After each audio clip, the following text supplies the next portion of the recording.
Howdy. Welcome back to One Rental at a Time.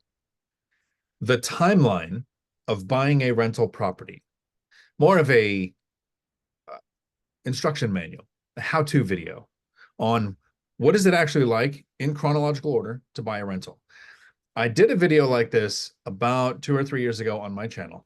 And the first response from the brightest person that I've encountered on YouTube said, why would you take all of the time to explain what it's like to buy a rental? Every step that you talked about was the exact same process of buying a house.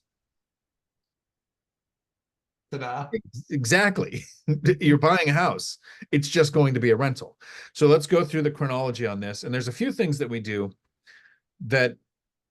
before buying, we do while we're buying, and we do before we buy the next one. And Matt, you've done this process a few times. Couple. And you're how many properties now? 52 buildings, 140-ish units in market, and about 400 tenants. Done this a couple times. Nice.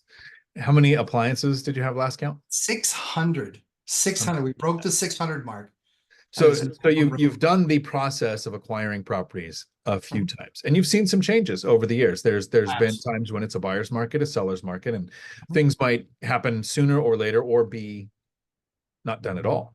Yeah, sure. Have you done an all cash purchase? Yes. Okay, so you've seen that that's 5 sheets of paper instead of the 67 pages for regular purchase. It's about 7 minutes to close, and that's because you spent the first 4 talking. And right, and the funny thing is with the sorry for the segue, but those 5 sheets was still a $200 mobile notary fee. Yeah, exactly. Discount because it was way less paper. Yeah, I was like, I don't know that there's anywhere you can make more money than this per minute. Right, no, exactly. Even doing illegal things. Yeah. All right, so to buy a rental, now the things that are different with rental and house, right? If you're buying a house, you're considering usually payment, right? Home buyers buy based on payment. You're looking at location, amenities that you want to live there. Now, some people make the mistake of doing that when they're buying a rental. You don't live there, right? You may, worst case scenario, scorched earth, have to live in one of your rentals, right? But how often does that actually happen? So with a rental, we are looking at, I start with the first step most people stop at, math. Yeah. I want to know, am I going to get a good return on my money? So that is, am I going to invest locally in a high cost of living area, at a distance, or for a different reason, find a better market or a market I plan on moving to, or all those things. When we're looking at renting, math is just step one, right? To the chronology of buying a rental for me, you have to learn your market. Yep. You have to learn your asset class. Yep. Right. So I know that an instruction manual video would be like, well, you make an offer, it's accepted or rejected. No, it's how do you study your market to figure out what is a good deal to pursue? Sure. So that you know which offers you can make. Sure. And then when you study your market, you have to figure out, does your asset class work there? Right. So I wanted single family houses to start. I have still in a decade not seen one that would cash flow as a purchase to be in a rental here. So I went to small multifamily. I shifted my strategy, my asset type into the market to make it fit. Now, there are other markets where single families are the way to go. I know that you've recently, I think you're down to your last one to sell, or do you have 3? Yeah, we literally have a couple of single families, and they're both one of them just got finished and is on the market. And then we've got another one that's being finished and that's going on the market. Like, we just don't want to be in the single family game. And that's even owning them right, Dion. That's owning them right. And it still doesn't make a whole lot of sense. Like, I don't want to grind it out for a few $100. I just don't. I've got one single family house. And if it wasn't the one that I kept through the divorce, I probably, because math says I should sell it and redeploy the funds. But the little petty part of me is like, no, I'm gonna keep that one. Yeah. So, and we have to shift our strategy as it goes.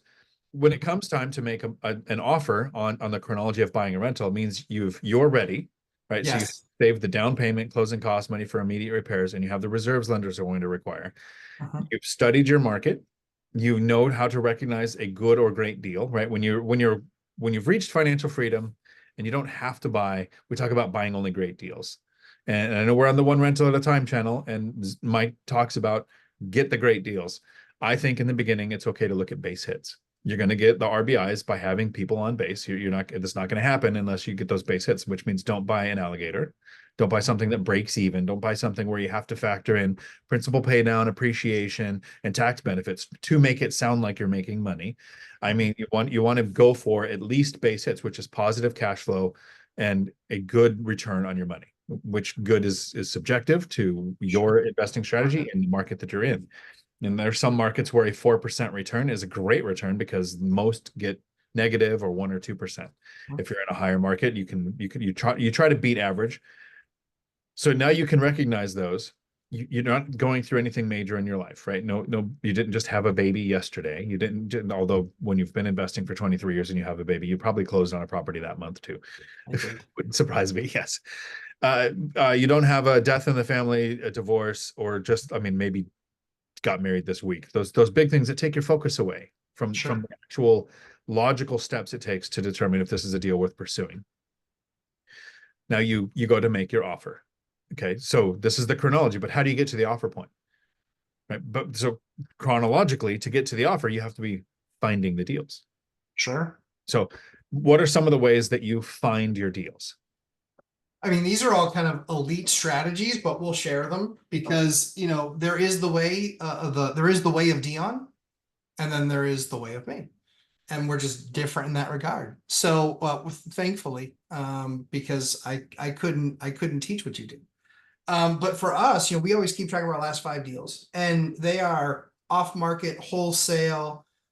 You're looking for inventive ways to not have created a bunch of competition. Largely speaking, my belief is unless you are a really good investor like Dion is, then doing MLS, you will likely either overpay or consistently lose. That's my belief in the first few years. So I think what is best, the best type of deals are the ones you create on your own. The way that you can create those on your own is like what, you know, multifamily strategy talks about, you know, with Christian, with you know, really talking about relationship, understanding what other investors are in your market and learning and seeing what they're doing. It's always worth, you know, trying to have a conversation with them, and just say, hey, I know you have this building and this building, and I think they're amazing, and you know, I'm getting into the business, and I would just love to have a quick conversation with you and try and, you know, earn some and glean some data from that. But one of the most tricky ways that I find deals is I actually look on the list that the city or town creates of people that are now getting fined for not having done maintenance or not having done something that they've been cited for at their property. Reason I love those deals is because why haven't they done the work? It's usually because they don't have the money to. Are they going to work? Are they going to do the work? Likely no. Are they likely a landlord that's been at it for some time? Likely they are. And then they're going to be the ones that understand a seller finance deal or be willing to at least have a conversation with you. At least have a conversation with you and say, hey, so, you know, reason for my call is I actually own some property around town, saw your building and was wondering if it's something you would ever consider having a conversation about. And you'd be shocked. The number of people that are willing to have that conversation. I backed out of a deal for 53 units. And it was, that deal was created that way. I knew that they were getting fined. I knew that they were losing. I knew that they were getting fined in court by the city. I knew that they weren't fixing their stuff. I knew that they were in a fight with the city. And at the end of the day, we just couldn't meet on the number. Now, at the end of the day, did he close with anybody else? Nope. So I still reach out to him every 3 to 6 months because it is likely that eventually I could buy that portfolio and probably buy it with pretty favorable terms. Because at that point, he will have talked to everyone else, done it with everybody else. Now, somebody else might do a bad deal and buy that deal from him for what he wants. And the only way that that deal will get accomplished is if he seller finances it. But the terms just aren't agreeable. So I think if you look at doing things that way, I think if you look at finding innovative ways to find deals, look at that list. That's something that no one else on YouTube talks about. I've found deals that way. Wholesalers, you know, seeing the ones in local and reaching out to them. All of those are opportunities. And even if you're just flexing your muscles and just getting your body used to the activity, that's still a good thing. You need to be doing that. You know, very rarely does somebody walk into a gym and start bench pressing, you know, 225, 40 reps. You had to work your way up. So it's the same thing. There are so many ways to find deals. Driving for dollars, mailers, wholesalers. I don't use any of them. Not one. All of my deals are from the MLS. all with conventional lending. When we talk about being different, mine is the lazy way. I was working full time, raising 3 kids, didn't have a schedule to do a lot of creative things.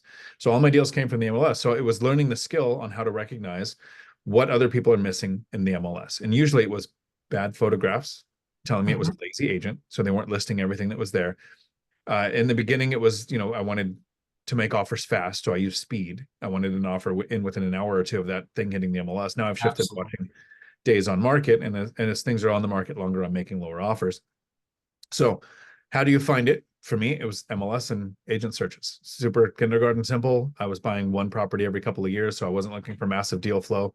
And even when it sped up to getting one every year, or one every 6 year and a half or so, still all from the MLS. I don't plan on searching any other way. I see a lot of creative strategies to have that, but I am an investor, not an entrepreneur. I was not creating a job. I was taking my job to save money, to take the money to put it work in real estate. And from the MLS, that's how I'm continuing to do it. So now we've found the deal through the MLS. Before we make offers, we need to figure out how we're going to fund the deal. Right? What do you qualify for? We've talked with lenders. We've checked out our credit score, our debt to income ratio. We figured out if DSCR, asset-based seller finance are our only options, or we have to go commercial, or can we do conventional loans in our own name? Can we house hack? Do we have less than 10 so we can buy rental properties? How are you going to fund it? Look at all of those options. And every time you hear no, ask why. Somebody says we can't because your debt to income's off. Well, what can you do to change that? Or what kind of lending product doesn't look at your debt to income ratio? That's where DSCR comes in, or commercial, or seller financing that doesn't even sometimes look at your credit score. Like whatever you can get the seller to agree to. So you have to figure out what options are best for you. For me, I was going to have to save for a couple of years. I was going to have to work in a new industry for a couple of years. So I moved into an apartment and rented out my house to get rental income on my tax returns, so that 2 years later, we could look at conventional loans, small multifamily, counting the rental income from the property in my debt to income ratio so that I could buy the properties. All of that strategy happened because I talked to a lender to find out what my options were. Matt, how have you funded most of your deals? Let's go like 5-year chunks, first 5 years, next 5 years, up till today. In the beginning, it was all banks, and it was all 20%. And before the great financial crisis, it was all bank debt, 20% investment property stuff. And then I maxed out. Fannie Freddie went from allowing 10 loans to only allowing 4. I had 5. I had no option to buy anything more as an investment property. So my option was make everything an owner-occ. So then I did owner-occupied house hacking, where I was buying duplexes and triplexes and moving into one of the units and then renting out the other ones, and trying to basically then live for free. And so that was all done with owner-occupied pricing. And so I didn't need 20% down. And then into the next phase, then it was back to still living in those and saving up a ton of money. But then that next phase was, okay, now I can go back to, borrowing with 20% down and getting still a decent and favorable rate, because the number went back up to 10 that you were allowed to own. But then once you get past 10, then it's okay, now it's commercial debt, which is, variable rate and more expensive. So then we went to the variable rate, more expensive stuff for a lot of those assets. And then it was, okay, we got big enough where we could talk a bank into building a product with them, a small local bank. We built a product with them. And so now 85% of my portfolio is 30-year fixed rate debt. So as you continue to spend time in the business, you start to look at the more and better ways that you can run your business, which makes it more indestructible. I still need 20% down to go buy an asset, but I can get 30-year fixed rate debt if it's 4 units or less. And so that's a huge advantage. The other mistake that people make too is speed. Slow is smooth and smooth is fast. And they get their first deal and they're like, okay, I'm ready for the next one. No, you aren't. Stop it. Just stop. You aren't ready for the next one, I promise. You need to be making sure that, again, your best bet is to house hack. But if you can't house hack, it needs to be 12 to 18 months in between, because you're not building up a big enough reserve and you don't have a big enough, stack sitting there. If a roof fails, if XYZ fails, and if a market gets bad, you're not going to be able to pull a HELOC. You're not going to be able to get a credit card to do that. So these are the places where I got stuck that way. I got stuck. I made too many. When I first started, I did too many transactions in too short a time. I think I did 5 in 2 years. And then when really much bigger stuff started going wrong, guess what? I didn't have the money to fix it. And so I lost a number of months of rentals because I couldn't fix what needed to be fixed because I didn't have the money. And so it was a chicken or egg thing. And I was also out of credit card space and out of HELOC space. So don't get over levered, but recognize that as you go through your process, you know what? The first few that you buy are probably going to be pretty vanilla and pretty boring, unless you can get into a position where you can do a seller finance deal. Now I've done more seller finance deals in the last 24 months than I've done in the previous 20 years. So seller financing works. It's great. But even so, you look at the source of the deals and then you look at the types of the deals that we're doing, they're just different. And what that does is as you get more skilled and as you listen to more people and get more broad in all the different areas where there's specialists, that's going to be what helps accelerate your business, because more opportunities that come across your desk are opportunities to actually execute, as opposed to something else that's like, I just can't qualify, I couldn't get there anyway. So we studied the market, picked an asset class. We made sure we were ready. We hunted for deals. We found deals. We figured out how to fund deals. Now we make offers. Lots and lots of offers. Mhm. How many times have you seen somebody, and Zuber talks about this often, where the person is just vibrating with excitement about making their offers and buying their rentals. Mhm. And they make 2 or 3 offers. They figure they can't ever get a deal, so they quit because they keep getting outbid and it's over, and they just don't have the luck for this. How many offers do you in like the first 10 years of investing would you make on a property before you got one accepted? Oh, it was a lot. It was a lot. It was, if it's not, you're overpaying. I mean, it's usually what it meant. But yeah, I would say, oh man, 10 to 1, maybe 10 to Okay. 1, maybe a little bit more, because we didn't know enough in that part of the game to write disrespectful offers. So we still got great deals, but we were usually getting our deals. We were creating the opportunity and creating the deal on the back end, because I could get less expensive debt. So I knew my competition was in at 7.25. I was in at 6.25. Right. And so we were making the deals on the back side of it. Also with knowing, hey, with where we're buying and where the rents are, we know that we can increase those. We're not hoping the market goes up some next year. We know factually, because we do a rent box like we teach in the lumberjack landlord course. Because we understood what the rent box was, we're like, we know that we have something, 5 blocks away that's renting for $500 more a month times 3 units. That's an absolute crazy awesome deal. Like, we need to do this deal even if we pay list price or over list price, because the rents were so far off. So yeah, that's typically how we would do it. That's pretty much where the binder strategy came from. I would be hunting Absolutely. for deals on the MLS where I knew that the owners were in that situation where they didn't want to raise rents. They were anchored mentally to their own lower rents, thinking, I can't raise it. My tenants can't handle it. I don't want to be the mean landlord. But area average rents set rents. And if I knew where my rents would be, even 5 or 10% below area average, I knew that the tenant would ask me to raise the rent to that amount and then be happy that they didn't have to move and be a part of the conversation. So we found it, we funded it, we start making offers, and your ratio is pretty good, 10 to 1. You might be better at making offers than I was. I always had the things that we're about to talk about, the contingencies in there, Mhm. appraisal, inspection. Uh, I tended to make the disrespectful offer sooner. I would even, unless it just came out yesterday, I would be offering list price or maybe a little bit above, but not a bunch above. And I've seen offers go 30, 40,000 above Sure. day one in one of the markets I was investing in. And I would say that the math broke down to, I would look at 100 deals, 80% would lose money. Yes. The Mhm. 20 that would make money, I would start making offers on, and I'd probably get close to the 20 and then get an offer accepted. Mhm. So technically, looking at 100, the newer investor usually quits before doing that. They'll look at 10 Yep. and then they'll make 1 or 2 or 3 offers. And so I would make 20 to get the deal. And then it wasn't like, okay, no, I've got this. The next one I'll make an offer and get it. I do the next process is look at 100, 80 would lose money, look at the 20 to make offers, and out of those eventually get one accepted. So we make offers, be ready to be frustrated with how many you might have to make. I Absolutely. think Matt said it. If you get it accepted really quick, you need to sit back in your chair and go, ooh, how much did I overpay Exactly. in Yeah. this offer? Yeah. Whoops. Yeah. So in your offer, I include an appraisal contingency. So I want it to appraise because I'm still using conventional lending. I want it out without losing my earnest money. Yep. I'm going to have an inspection period. Now, this doesn't mean I have to go pay for a home inspection. Nope. I still do, and I have on every single one. But if you've been investing as long as Matt and you have the skills and you run the crews and done all the rehabs, you know as much as any inspector is going to find.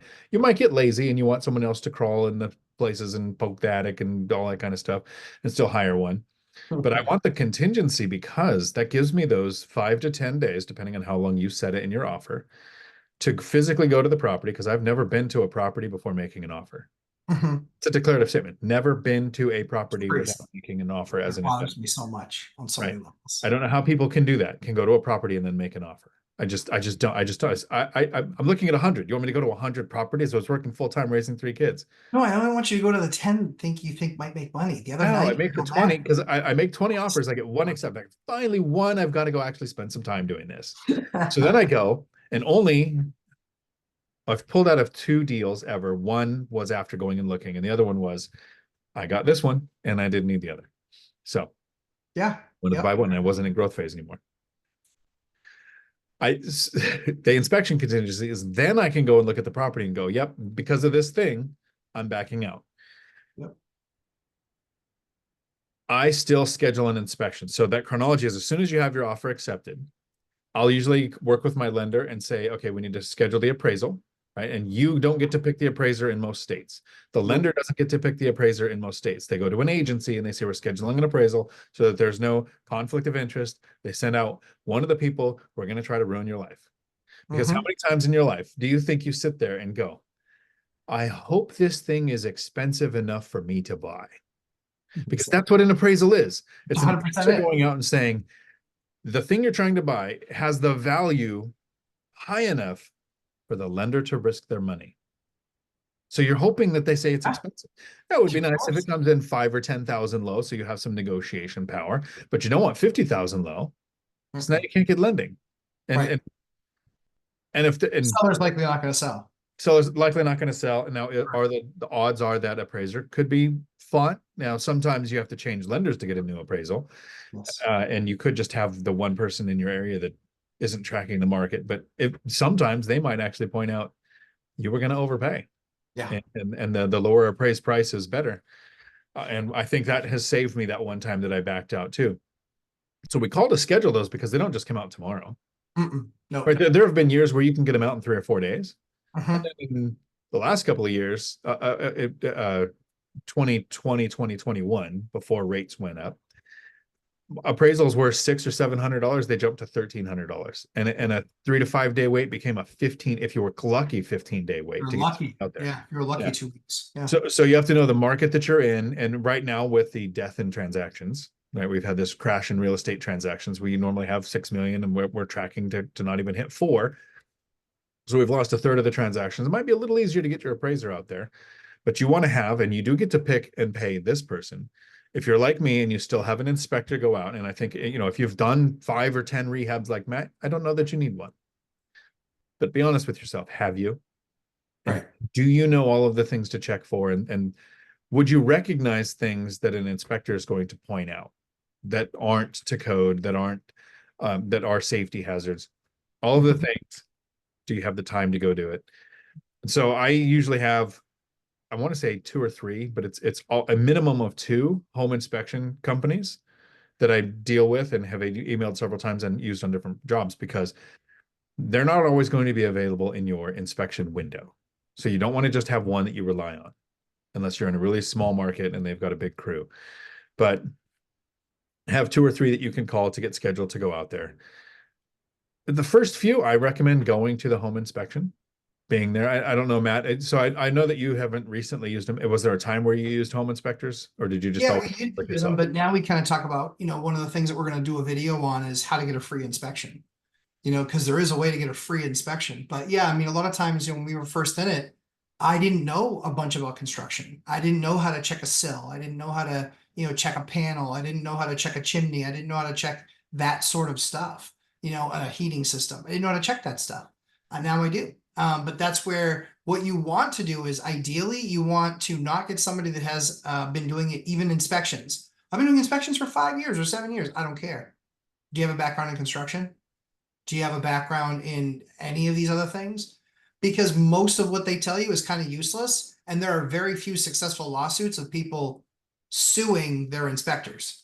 So you almost have to kind of take it with a grain of salt. So what I like to do is I like to make sure that they have experience in construction, in the trades, that they've done some of these things before, and then they got certified, because that's a far more valuable opinion to me than, I spent 7 days in a class and look at the shiny certificate that I got. I want to know that you've been in the trenches, that you've done some of this work, because that way, as you're going through, they have a checklist that they're literally just going right down through the checklist. And they think that they know what something bad looks like.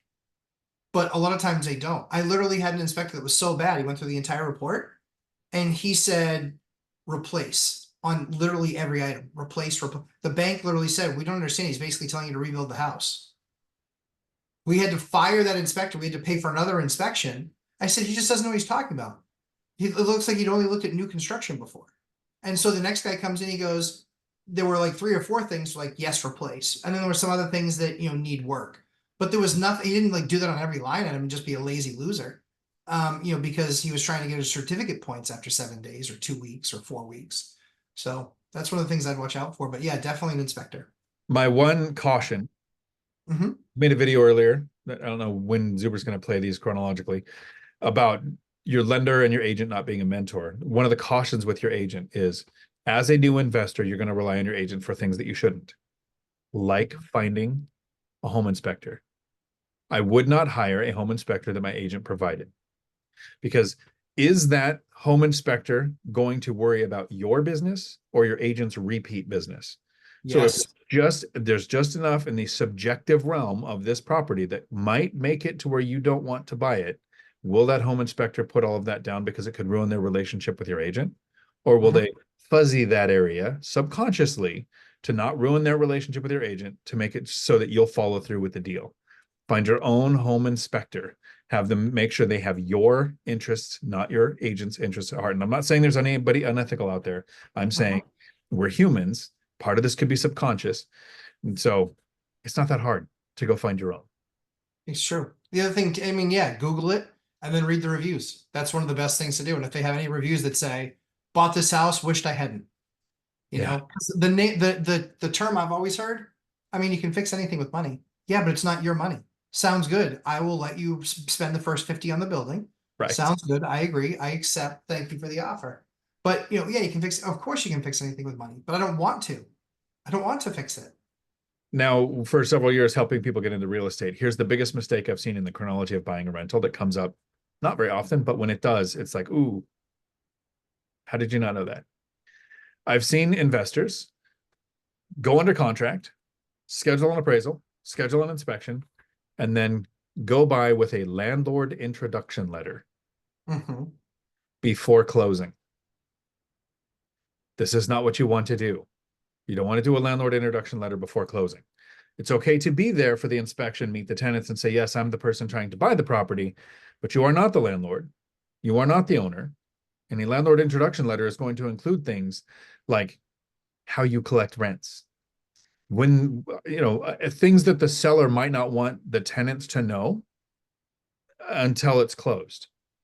So you have to be really careful when talking to tenants.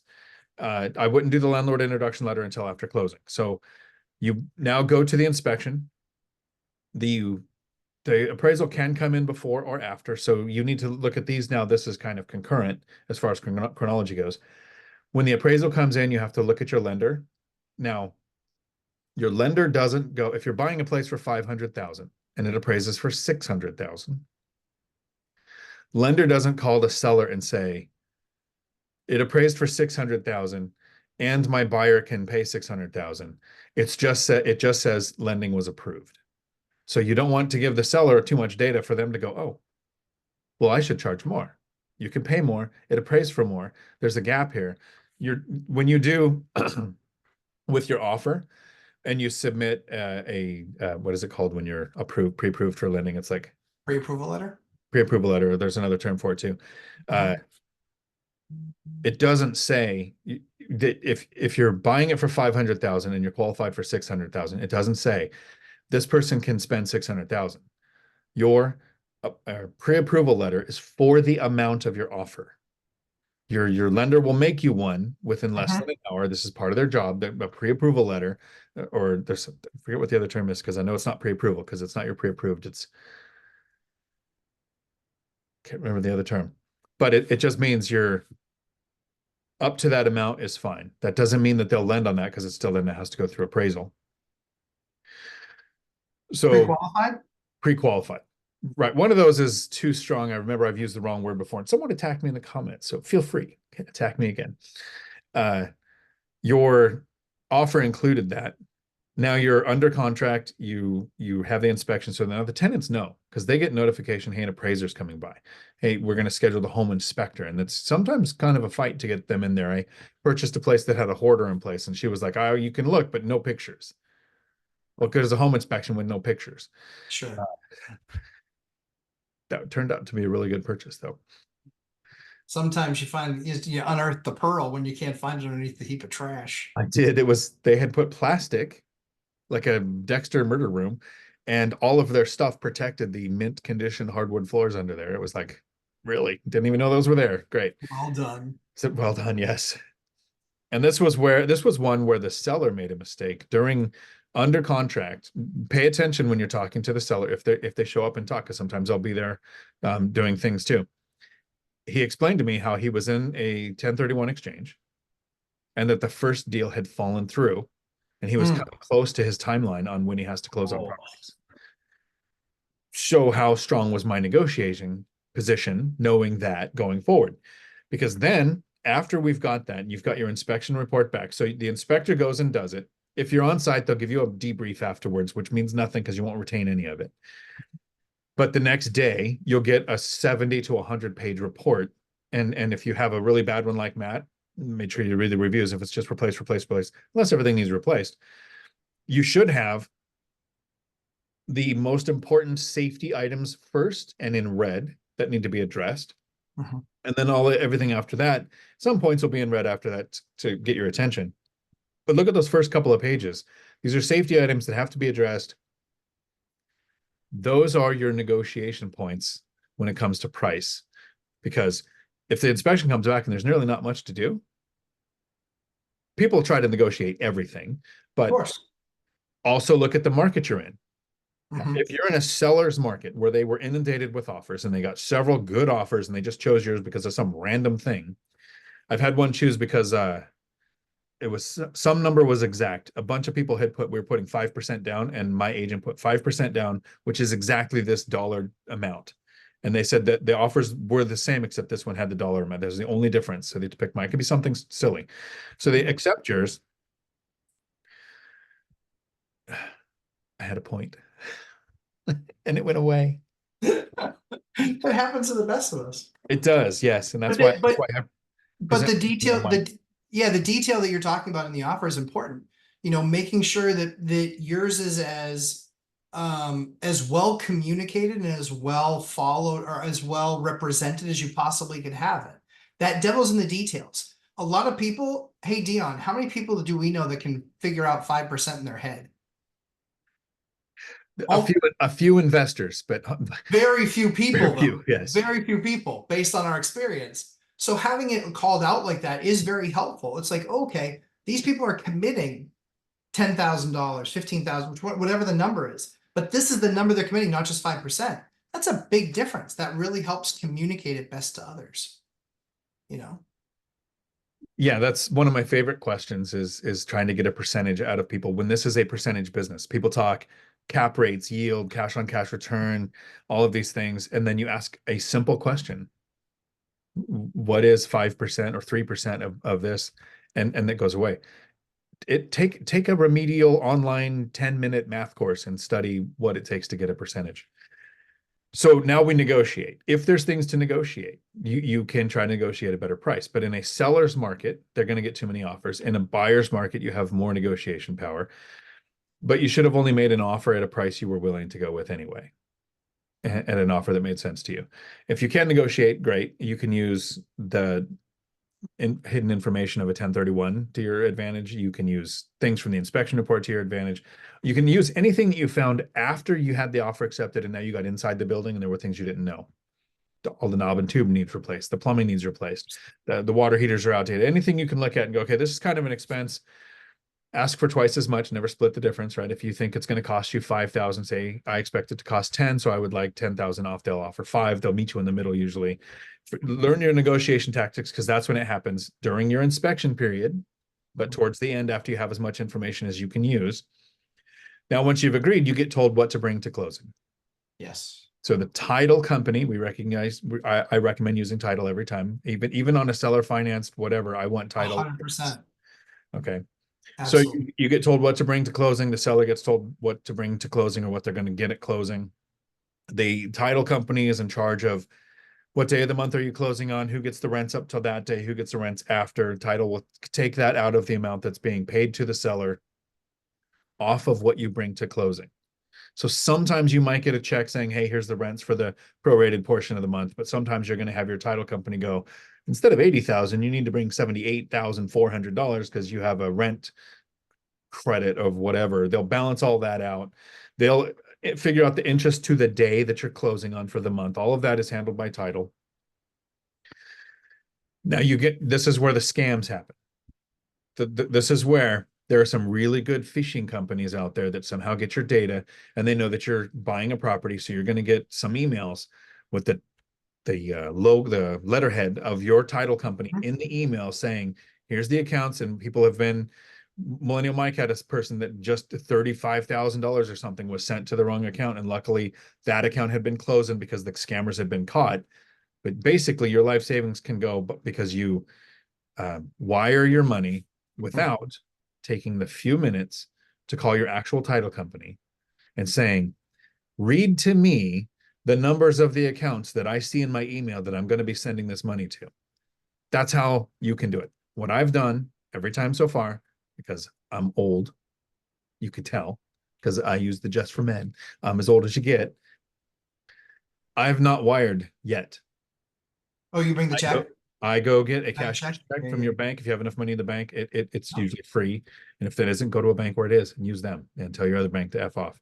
1,000%. I'm gonna let Dion finish these points with you guys because I gotta go relieve mom for an appointment that I didn't know she had. Oh, that's all good. Yeah, we kind of went over. So But thanks, that's man. okay. But no, I'm gonna leave. I'll leave this, but you can finish the top. I'll just leave and you can keep going. Well, who's going to save me when I lose my train of thought? Thanks, man. Oh, that Good should be day. fine. See you guys. So now we can talk about Matt because he's not here anymore. You are bringing the stuff to close. I go get a cashier's check from my bank. The title company will tell you exactly how much. If you give a cashier's check to the title company and then somehow it gets scammed, that's not a you problem. That's a them problem because you have a receipt saying it was paid. After you close, your agent will usually meet you somewhere or that keys will be dropped off. So the keys to your new property, which I will usually not even keep because I'm going to put coded locks in all my properties. Now you've closed and you are the owner of this property. Most investors like to buy places that are vacant so that they can do a rehab and get best area average rents. I prefer to buy places that have existing tenants because that means that things like the water works, the plumbing works, usually. And I'm not going to have to do too much work. It's the lazy investing strategy. I don't do the binder strategy right away. In another video for Mike's channel here, we're going to talk about the chronology of what you do after you close on a rental. And that's everything that happens after the closing table. Thanks for hanging out with us here on One Rental at a Time. And if you ever saw this video on my channel, it's because I thought this was great content and I want to share it with you too. Ciao.